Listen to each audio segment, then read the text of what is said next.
Ladies and gentlemen, this is Gamertag Radio. All right, welcome to Gamertag Radio, episode 1515. This is your host, Danny Peña, and joining me is, I have a couple of people here. But the first one is Riana Manuel-Peña. What's up, Ree?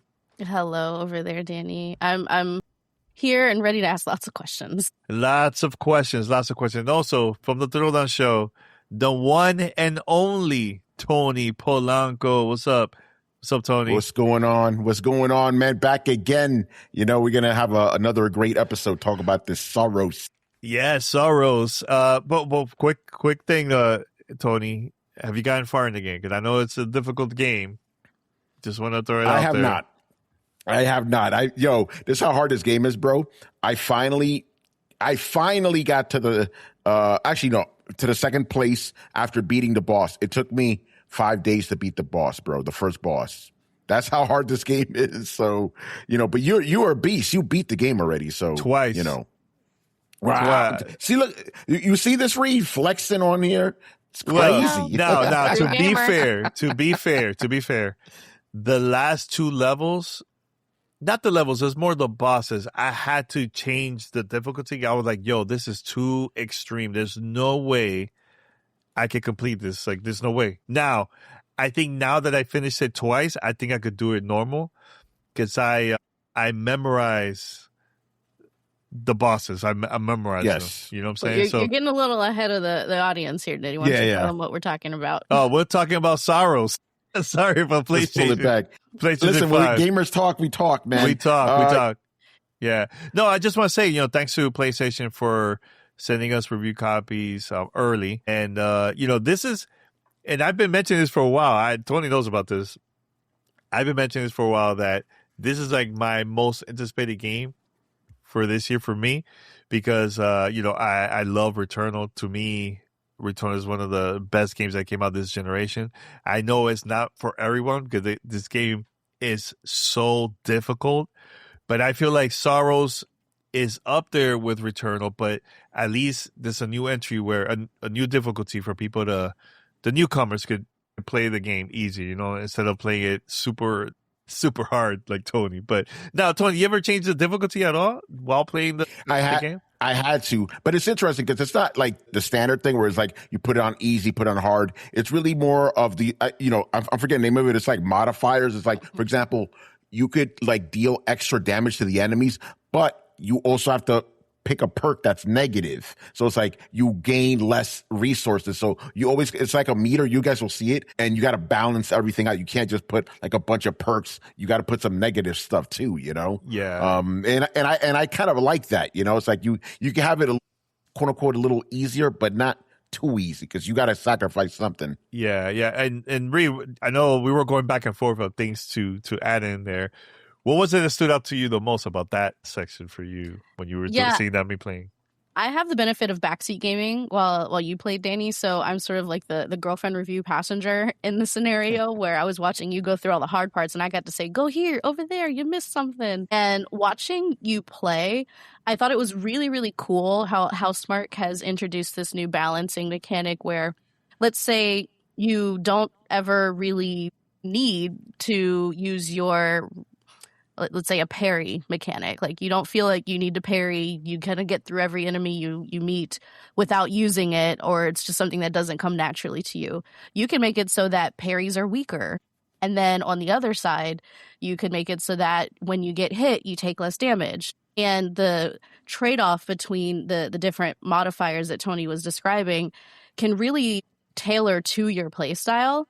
And that exact scenario isn't necessarily something that Danny did during his playthrough, but it's just an example to show like you can make it fit for the way you naturally want to engage with the game to where it doesn't feel like you're taking too bad of a hit.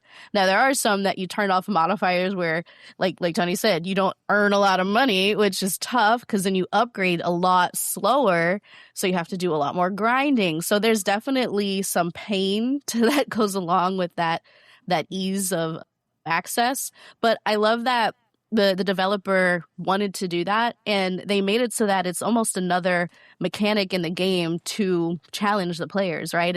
It's an accessibility feature that doesn't take anything away from people who want to play, straight bare bones. It actually adds more layers and more complexity and more texture to the game. And you can make it really hard too. You could put on a bunch of negative modifiers and then give yourself barely any good ones if you want more of a challenge. So I think it's cool because it doesn't only allow you to dial it back to your comfort level, it also allows you to dial it up and really challenge yourself. Yeah, it was a thing where we were there for a while thinking, we're like, all right, what is the plus and minuses of this? Like, which one I should use? Because you can't do too much of either side. You have to keep it in the middle. It's like a number system that you have to figure out what to do. Because, like, say, there's some perks that will say -10. Okay, so now I got to go to the negative side. How can I balance it out and keep it in between 0 to 10? So it won't go over or won't go less, So and that's something that I really enjoy about doing that. But I started using that towards the end of the game because it was just taking too long for me to complete it. The other levels, the other bosses, again, I was playing it so much that I had to memorize the way how they attack you, and it was similar to like Returnal. I had to do the same exact thing to remember how to play against the enemies and the bosses. That it took me a couple of days, but then I got it to like farther in the game after a while. You know what I'm saying? So sometimes you had to sleep on it. Like you had to leave and come back, and then like the first run back, you get it like that. Like it's no big deal, just because you needed it to go into your long-term memory banks and become part of your it was draining. Yeah, because your mind is working on it as you're sleeping. It was draining as hell. After a while, like. I actually, like, I'm having a drink. I'm like, yo, I can't. I got to turn it off. Like, I needed a break. And then when I come back, I beat the boss. I'm like, wait, what? Because I was so refreshed. It took me a while to come back. You know what I'm saying? So, yeah. But it was, there's a lot of things in there that reminds me a lot of Returnal. Like the play style, when the enemies shoots at you with these balls, whatever, like the projectiles, projectiles. There's blue, there's yellow, there's red, and it's very similar to Returnal when it comes to that stuff, But there's a couple new things, especially with the difficult settings is pretty new, and I think it was very smart how they did that. Some of the weapons are actually kind of new in a way. Everything else, it reminded me a lot of Returnal. Do you agree with that, Tony? Yeah, I do. This is why I jokingly call the game He-Turnal, because it's basically Returnal with a guy. It's like, to me, I'm like, it was the exact same type of game, but I do like all that stuff they add in there to kind of give you like an extra shot. But at the same time, if you're a punk like me, those, all that extra stuff doesn't matter because it's looking at bro, I at least got to the third boss in Returnal, right? This one, I can't even get through it, but I do appreciate stuff with the mechanics. But I wanted to ask you guys, because the one thing that really stood out to me was like, oh, wait, there's other people in this game you could talk to. Because in Returnal, you were just by yourself, basically. So what did you guys think about that part? Like the fact that you have a crew there, and did you feel like connected to them as the story went on? I think at first I was like, look, I'm not bashing the story or anything like that. I feel like there was moments, I feel like it was too long of a drag where like I really wanted to know, like, okay, what's going on here? And it's similar to Returnal, but Returnal, you're by yourself and you're discovering things. Like that makes more sense. But having people there, I think I was expecting information to come in a lot quicker compared to Returnal because you're by yourself. And I think having like that, like taking it so long, it felt like a drag. Like I think the performances were really, really good. Like the main character, even the character you get to meet in the game. But that was the only part. The negative part was that, like, I felt it was just too much of that. I still had questions. I'm like, wait, what's going on here? Yeah, So I think for the characters in SAROS, they're really interesting, and they all have different reasons for being on this mission and conflicting goals sometimes. And I always love that when there's like a crew of people like in deep space and like you can't really trust the motives of any one of them. And, that creates some fun tension when you're not just, shooting at bubbles or whatever you're doing when you're out in the world. I do agree with Danny. I think the voice acting was great. I think some of the direction and the pacing was a little drawn out. Like, it felt like some of the conversations dragged on a bit too long. Like, there were dramatic pauses that felt like they would make sense in TV or film. But when you're in a game, you want to run to the next thing while they're talking, and so you don't want to stand there and wait for someone to deliver a really important line of story. And that made it feel like it was taking longer than you wanted it to. And then also, without getting into spoilers, of course, because it's actually pretty interesting what's going on, the story definitely offered a lot more questions than answers. Even when you get to the end, you're just like, wait, I missed something. But maybe we did it, but maybe there's more to discover, because they really make it clear, even if you've rolled credits, there's more game to play. And in that way, I kind of like the tease out, because it reminds me a lot of Hades and Hades 2, where there's always more to discover if you keep going back to the same places you've been with new knowledge and new skills. So on one hand, it did feel like it dragged quite a bit. But on the other hand, I think that was intentional. So mission accomplished, I guess. I don't know. What do you think about it as like early game? Like, again, just in the early game, I do find it interesting, like, because I want to know more about these characters. But I guess, they drag things out, so we'll see. But I'm not surprised. Yeah. Because I really enjoy like story. Like, if you get a good story, I'm already hooked. Like, I could look past the gameplay. But the other thing I wanted to ask you guys was, like, what did you feel about the way the planet shifted, right? Because I found it interesting, because basically this is a roguelike. So every time you die and you come back, everything's mixed around. But I noticed that it's the same places that are shifted around. It's not just completely like random. And I like that, because it gave me some kind of grounding. It's like, okay, I know this area. I know where to go. Okay, that little thing's a little different, but not too much. So I appreciate that, because that's one of the things I don't like. I'll just be honest. I don't like roguelikes. I don't like the randomness. I don't like getting a bunch of perks and then dying and you lose everything. But in this one, it seems like they're trying to ground things, at least when you come back to the world. It's like, okay, this first area you visit may not be how exactly I remember, but it's still the same. So what do you guys think of the way they did the procedurally generated environments? I think it was fine with me. Like, here's the thing. After a while, you notice the same level, but like you said, different. But I memorize, because I play it so many times that I memorize, like, okay, this section is going to be like this, like, and I die and I come back and I see it's very different, but I'm familiar with the layout and how it is because I played it before. You get what I'm saying? But it doesn't feel the same.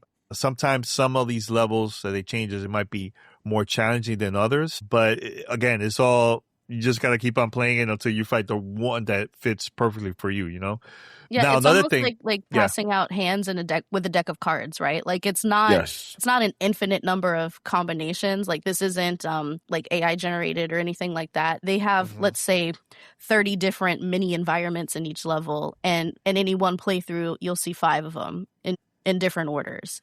So they do become familiar, even though they're mixed up and shuffled around. But you'll see, like, oh, I know when I drop from a platform and I see this in front of me, there's going to be a door over to my left and a bunch of enemies hiding up in the front in the right corner. Like, you start to recall this configuration because you've seen it before, maybe in a different spot in a previous run, but you know what to expect there. And even if you come back to it another time, the enemies might be a little different, but the layout is familiar. So I like what you said, Tony. It makes it feel more grounded, a little less like you're kind of out in the middle of the wilderness with absolutely zero reference point. Like, you do have a little bit more familiarity, which makes it a little less punishing, I think, because you feel like at least you know what to do a little bit more when you see the level after a certain number of runs. You're like, oh, okay, I know what this is going to be. And it's a little bit of a sigh of relief. Yeah, and one more thing, too. They want you, the studio wants you to play this multiple times, because that's how you also unlock audio logs and like stuff that you find, like files that you'll find in some of these locations, including the main base that you always show up right at the beginning of the game. Every time you come back, you'll find something new. Like, oh wait, this audio log wasn't there, but it wasn't there before, but now it is there again. You know what I'm saying? So like, it changes. It's similar to when you play these levels too. I go And there might be an area where, oh, I know there's going to be a bunch of enemies, but when I die and I come back, I'm getting ready to shoot, but the enemies are not there in that location, because it's always changing, but they want you to continue playing a lot for you to unlock other things in there, so that's why it says once you finish, there's more stuff to do. There's more things to discover, so I think Returnal was similar to that too, I believe, so like the more you play, the more you're going to discover about yourself, about your character, about the story. Yeah, no, that's dope, man. And then what did you guys think about the enemy variety, without spoilers, obviously? Like, did you feel it was satisfying? Like, not only like the behavior of the enemies, but also their designs? Yeah, I like it. Some of them reminded me a lot of enemies of Returnal, some of these enemies. But there was quite a few where they had like some like one of the dopest intros of like introducing the enemy. Like one of them will come out at the door, like, this is like your first time meeting this character, like this enemy. You will see like a cinematic, like, oh, damn, it's about to get intense, So I like that a lot.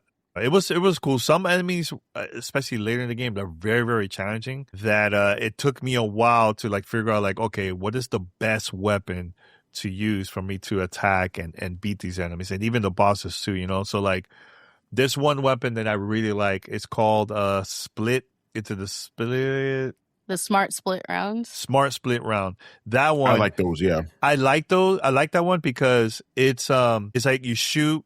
It's like a automatic shooting, and it will target the enemies a lot easier. Yeah, like homes in on them. Yeah, but here's a negative side of it too. With all these weapons, you can't get used to just one weapon throughout the game. Later in the game, you have to change your weapon that is even more powerful, like maybe like a shotgun for like closer attack and so on. Because that is going to help you to beat the enemies or even the boss a lot quicker.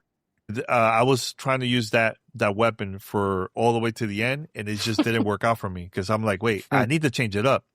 So the good thing is you could discover these weapons and you could do like a redraw and like select like new ones until you fight the right one that you want, or you could just skip it and continue using your stuff. But after a while, it's not gonna work out. You gotta change it up here and there, So yeah, I thought the enemy designs are really cool. I think it's neat that once you've played each level a few times, you could recognize, like, even by the sound of it, I'm like, oh, I know who this is, right? And you start to, like, adjust your approach. Like, I'm going to keep my distance because these people like to rush.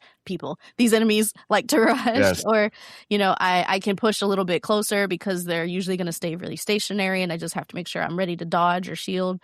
So I do think the enemies are really distinct, and their attack patterns are really unique for each one of them, and you start to recognize those patterns, like Danny was saying.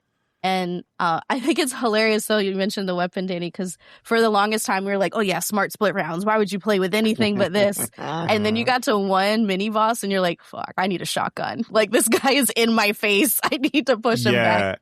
I need something with stagger to slow him down. Like, you really do have to adjust over time. And I think it's really cool that, like with a lot of these roguelikes, you come across a pillar, you open it up, and it has a choice of a weapon or a choice of two things, a weapon and a power-up, and you can potentially redraw if you have, redraw tokens. And there's this moment where it feels random, but there's some kind of logic behind it, because as soon as you need something, it'll pop up, and it's like 4 levels higher than what you've got, and you feel like, yes, I got the perfect thing, let's fucking go. And it's such a hype moment for you to get the perfect draw right before you're about to face another boss, and I think they're really successful in making that reward feel worth it all of the times you don't get what you're looking for. Mm-hmm. But Tony, what was your favorite weapon so far?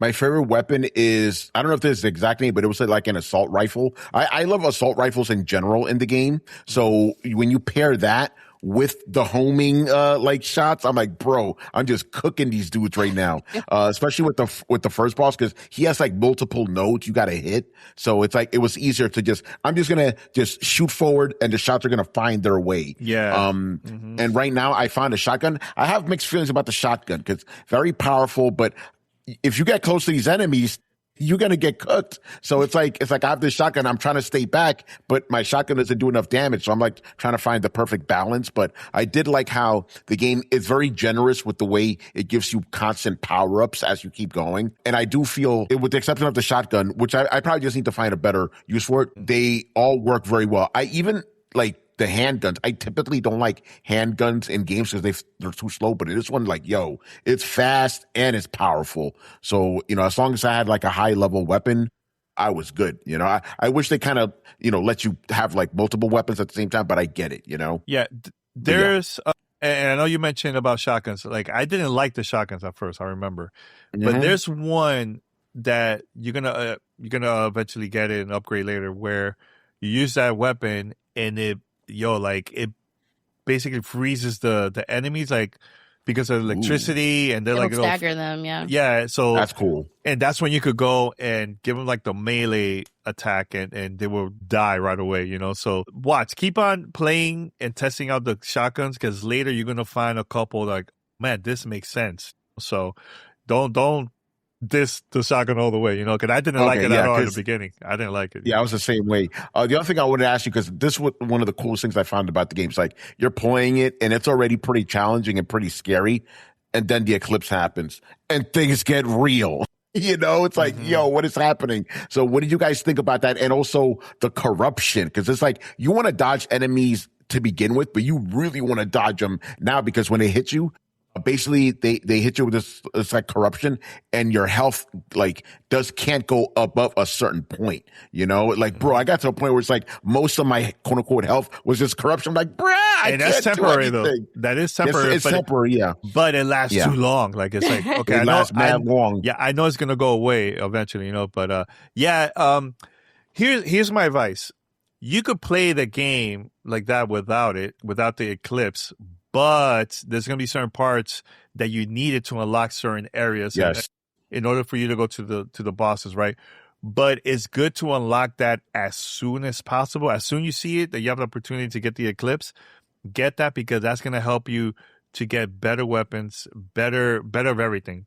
When you have it just a normal without the eclipse, you get less of that. So you'll get like upgrades for your weapons, but it's not as powerful as the other ones, So like the corruption ones, you could play around with it. Like some of them are like really intense. Like, okay, this is too much. But the good side of it, my power is going to be 10 plus. The other side of that, though, is that when you elect to turn the eclipse on, basically, like the mechanic you're describing, Tony, and everything gets harder. Difficulty turns up, environmental hazards are harder, and then the enemies drop more loot, which is great. But then your weapon upgrades or your weapon stashes that you find not only have pluses, but they also have drawbacks. And that doesn't happen without the eclipse. So during the eclipse, you might find something that's like plus 10 power or plus 10 shield. But then it's like, it also says anytime you get hit with corruption, it's like double. And you're like, well, is this worth it? And it forces you again to strike that balance. And I really do like this, the way Housemarque executed it. It's such an interesting additional layer of game mechanic where you have to basically say, what can I afford to take a hit on versus what do I really, really need? Like, it makes you prioritize every run a lot different than if you were just playing and just found better and better stuff with no drawbacks. And also, I think that's very helpful is to have the second life coming back, right? Yes, absolutely. Because you will get that once you upgrade. Yeah, you could once you upgrade your character and everything like that. And like, bro, for me, I went all the way to the top of like upgrades, and I still have stuff like I haven't unlocked because it's so much money and like it's so hard to get there. That's why again you need to play as much as you can, even if you go to the beginning, because there's going to be some areas in the beginning. You're like, wait a minute, how the hell I could go up there? Like I can't get there. I noticed that. Yeah, but later in the game, once you get those upgrades, you could go back to those areas. It's exactly with Returnal. Like there's gonna be some areas you can't get there yet, but later because of the upgrades, now you could discover like, oh, this new weapons, new all kinds of stuff. So it's like that what's that meme with Jake Gyllenhaal where he's kissing his fingers and like waving goodbye? Yes. Yeah, they're like, I'll be back for you as soon as I get another movement ability. Yeah, like I have the first level. I have 100%. Like I found everything because I upgraded so much. Now I'm free to check out all types of stuff in there. So yeah. Now my question I was gonna ask you, Tony, what you thought about Raul, your main character in this game, for you? Yeah, he was cool. I need to ask you. I'm gonna sound really ignorant right now, bro. Yeah, like he's supposed to be somebody famous, right? Because everybody's making a big deal about this. Like I don't know who he is. That's the homie Raul. So he, like we personally know him. He's an actor. He used to do content creation back in the days, like YouTube and all that stuff, But he started doing acting on Netflix and a couple of the movies, independent movies and all that stuff, So I remember watching the State of Play, one of those State of Play videos there, and they show that. I'm like, oh man, this is so cool. It's Raul. That's cool that he's going to be in the game, Like I even saw the reaction of other people that we know from like Kind of Funny and all that. It was really cool to see that. I was very surprised. I think he did an amazing job with the voice acting. I think so. Voice acting and everything. And also the other characters, the other people that did that, they did a pretty good job with that too. It was more of the story, like we said earlier, the drag part, But besides that, I think they did a phenomenal job with voice acting. Yeah. What did you guys think of the because you played on PS5 Pro, right? I believe. No. I'm not. As paid like you with the Pro. I only have the digital PlayStation 5, but it looked really good. I don't know. I want to ask you about that. Really good. I know there was I don't know. Can you change it to like quality mode, performance mode? Because I didn't get to see that at all. I kept it exactly the same. The game looks phenomenal, just with the base PlayStation 5. Right, Bree? Yeah, agree? What do you think, Rio, the graphics and like the graphics and the art design and how it all worked together? I thought it looked great. I thought the color was pretty good, and it's tough on games like this where they're just generally dark environments, right? But you could see everything very clearly. There were never any moments where you're like, is that a thing or is that a door? Or am I supposed to go over here? Like, it was very obvious what you were supposed to interact with and how. I actually have a question for the two of you, since you two had the controllers in your hand. Mm-hmm. Was there any PlayStation controller integration that you remembered? I think the shooting, right?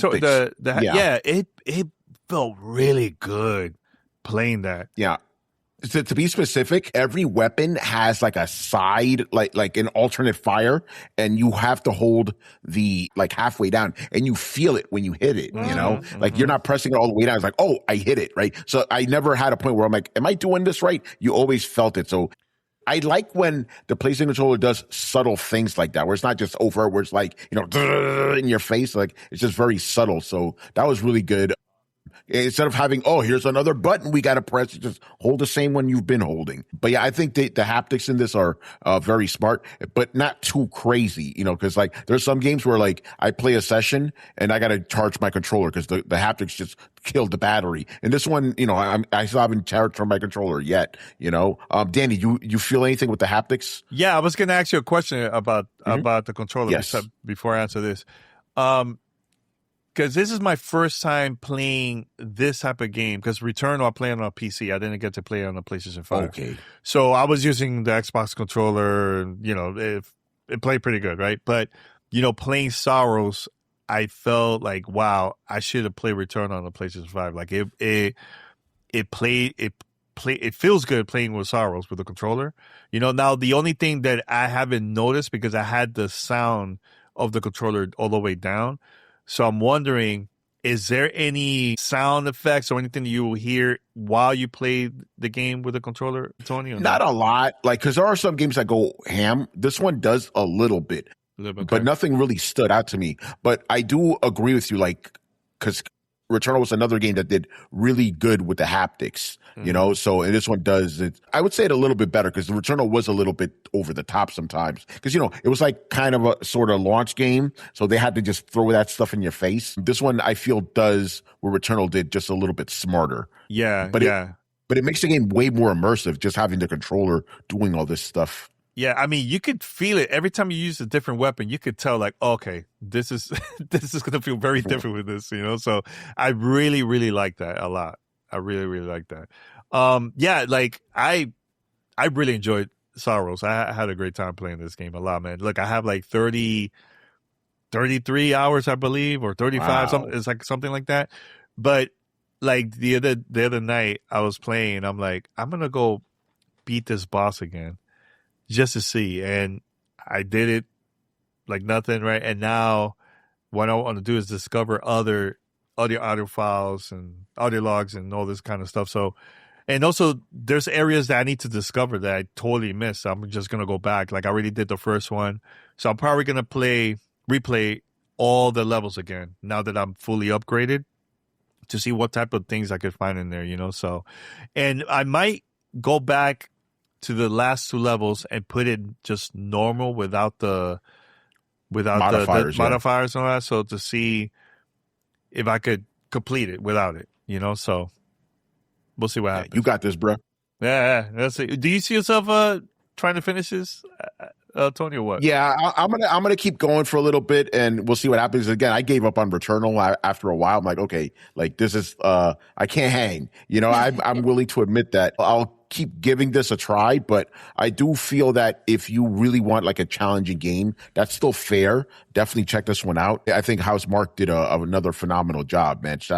You know, even though these aren't my type of games, I love that this studio exists and they're doing their own thing like this. It's so cool. Yeah, and I think personally for me, and we'll love to hear what Ree has to say about this, but, you know, for me, I really, really love Returnal. Yes, it's a difficult game. It's not for everyone, right? But I think with this one, a lot of new people are going to try it for the first time because now they can make the game a lot easier. And more importantly, it's a new IP, which a lot of us are complaining, well, oh, it's the same game every year or whatever, you know. So seeing there's a new IP, we need to support these type of games so we can see more of that in the future. Like let these studios take a risk and try something new and different, you know. So like I really enjoy this game a lot. Like I highly, highly recommend it for people to get this game for PS5. And I hope eventually they release this on PC, you know, because I think this game is special, man. I think the studio, Housemarque in general, is a very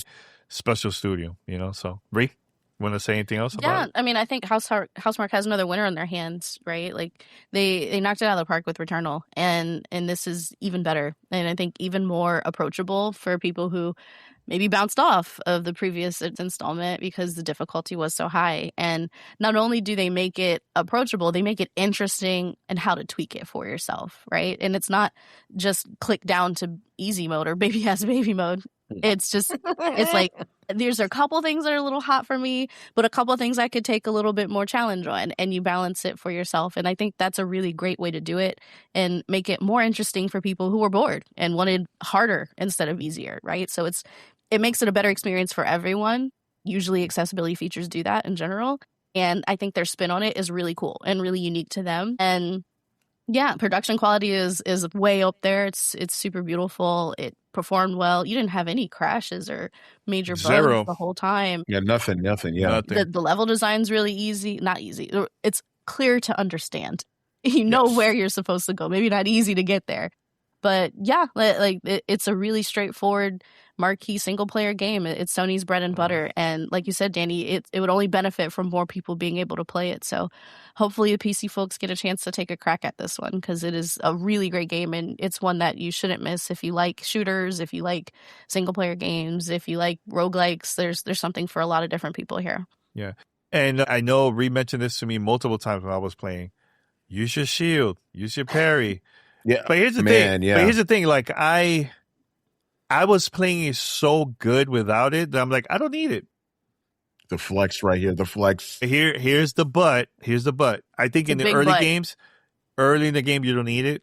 But man, later in the game, you have no choice but to use that. Oh, wow.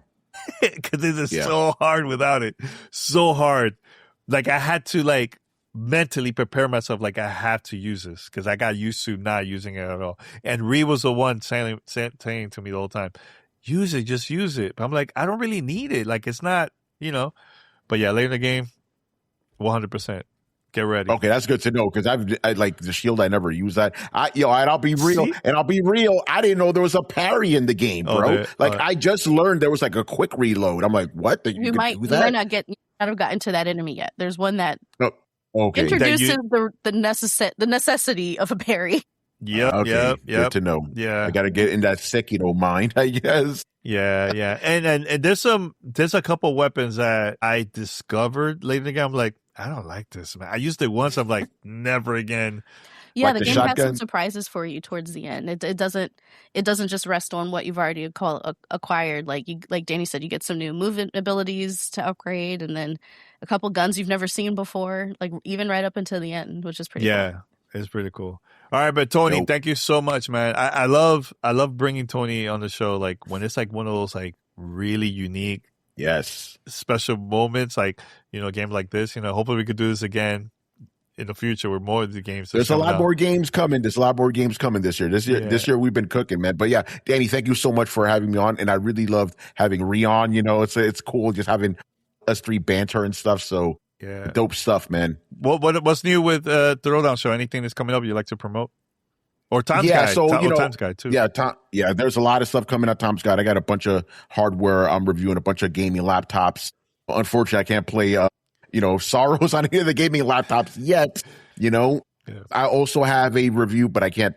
Actually, wait. Yeah, I'm going to have a op-ed on SAROS. I haven't finished it yet, obviously. And I am reviewing something cool that I can't talk about yet. You know how that goes. So lots of game reviews, lots of stuff for me. And then for Throwdown, we're doing our usual covering stuff. We will definitely be talking about SAROS because our fans are very interested in this game. And you could also check out Throwdown on Thursdays and Sundays at 10:30 p.m. Eastern on Twitch and YouTube. And, Thursdays, the regular show, where we just talk about the news of the week. Sundays, where we answer the fan questions. That one get pretty interesting when some of these questions like, well, I never thought about that, So yeah, man, again, thank you for having me on. This was a lot of fun.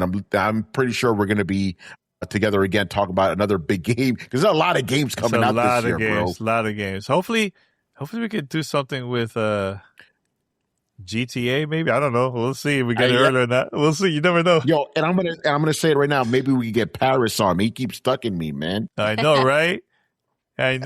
We'll see. But Tony, thanks so much for joining, man. And everyone, make sure to go to gamertagradio.com, listen to our past episodes, and also hit us up, 762-737-GTR. That's 762-737-GTR. Ree, thank you for joining us also. You want to say anything else before we wrap it up?